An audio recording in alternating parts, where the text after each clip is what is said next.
કૃપા ગૌસેવાદામાં આપ સૌનું સ્વાગત છે. આપ સૌને રાધે રાધે. આજના સમયની અંદર બાળકને મોબાઈલ આપવો કેટલું હિતાવહ છે. અત્યારના સમયની અંદર ખૂબ સવારમાં બાળક ઉઠે ત્યારથી એના હાથમાં ફોન આવે, રાત્રે સૂવે તો પણ એના હાથમાં ફોન હોય, બપોરે જમવા બેસાડો તો પણ ફોન હોય, સવારે નાસ્તો કરાવો તો પણ ફોન એને આપો છો, બપોરે સ્કૂલમાંથી આવે તરત ફોન માગે તો એને આપી દો છો, સાંજે રાત્રે સૂતી વખતે મમ્મી એક વિડીયો જોઈ લો હું પછી સૂઈ જઈશ આવું કહીને બાળકો ફોન જોતા હોય છે. રાત્રે જમતી વખતે પણ એને ફોન આપો છો, આપણે કંઈક કામ કરતા હોય ત્યારે પણ ફોન આપી દો છો, રસોઈ બનાવતા હોઈએ બહેનો ત્યારે પણ ફોન આપણે આપી દઈએ છીએ. આ સૌથી મોટું ન્યુસન્સ છે. સૌથી પહેલી વાત કે બાળકને ફોન આપવાથી સૌથી પહેલી ખામી આવશે કે બાળકની અંદર આક્રોશ, ગુસ્સો ખૂબ વધી જશે અને ગુસ્સાના કારણે તમારા ઘરનું વાતાવરણ બગડવાની શક્યતા પૂરેપૂરી છે. બીજી વાત કે બાળકનું મન છે, એના વિચારો છે, એની માનસિકતા છે, ફોનથી આગળ વધી શકશે નહીં. તમે આજકાલ ટેકનોલોજી પ્રમાણે વિડીયો, ન્યૂઝમાં, પેપરમાં બધી જગ્યાએ જોતા હોઈએ છીએ આપણે કે આ મોબાઈલથી કેટલું બાળકને નુકસાન થાય છે. એનું બ્રેન છે, એનું માઇન્ડ છે, એ જે કામ કરે છે એ કામ કરતું બંધ થઈ જાય છે. એક એની બાઉન્ડ્રી બની જાય છે અને બાઉન્ડ્રીના કારણે જીવનમાં બાળક આગળ વધી શકતો નથી. બાળકને માટે બાળકને મોબાઈલ આપવો હિતાવહ નથી.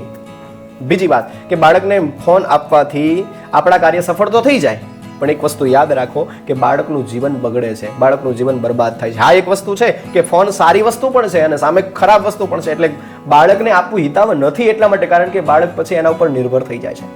પણ આજના સમયની અંદર માતા પિતા સવારમાં ઉઠીને પહેલો ફોન જોતા હોય તો પછી બાળક સ્વાભાવિક છે જોવાનું છે. તો સૌથી પહેલું કામ એ મા બાપે કરવું છે કે પોતે બાળકને ફોન આપતા પહેલા આપણે પોતે પણ ફોન જોવાનું ઓછો કરવું જોઈએ અને ઘરમાં એક નિયમ બનાવવો જોઈએ. ખાસ કરીને આપ જો બાળકને પોતાના ફોનથી દૂર રાખવા માંગતા હોય તો જ્યારે ઘરમાં બાળક હોય ને ત્યારે કોઈ દિવસ એની સામે ફોન યુઝ કરવો ના જોઈએ.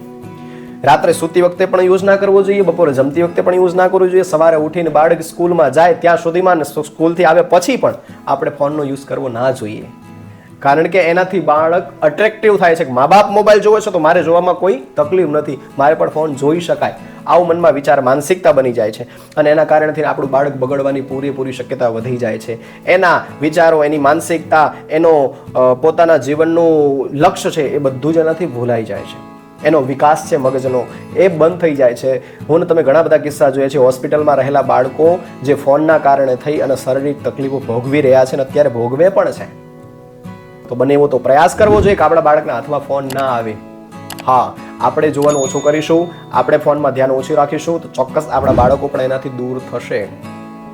અને બાળકને ફોનથી દૂર કરવો હોય તો જબરજસ્તી કરી શકાય નહીં. એને પ્રેમથી, સરળતાથી, સહજતાથી એને વાતમાં ભેળવી અને વાત બદલાવી અને ડાયવર્ટ કરી મન અને વિચાર અને તો જ એ ફોન ભૂલી શકશે, બાકી ફોન ભૂલશે નહીં. માટે બાળકને ફોન આપવું હિતાવહ છે નહીં, એનાથી નુકસાન આવનારી પેઢીઓ, આવનારા બાળકો માટે છે. માટે યાદ રાખો કે મોબાઈલ કેટલો હિતાવહ બાળક માટે છે કે નથી એ આપણા પરિવારને, આપણા કુટુંબને અને આપણાને ખબર છે. માટે કેટલું યોગ્ય છે એ મારે તમારે વિચારવાનું છે. આ વિષય કેવો લાગ્યો જરૂરથી જણાવજો અને આપને કોઈ પ્રસંગ પસંદ હોય, વિષયને જાણવો હોય તો જરૂરથી મને કોમેન્ટ કરજો. આપ સૌને રાધે રાધે.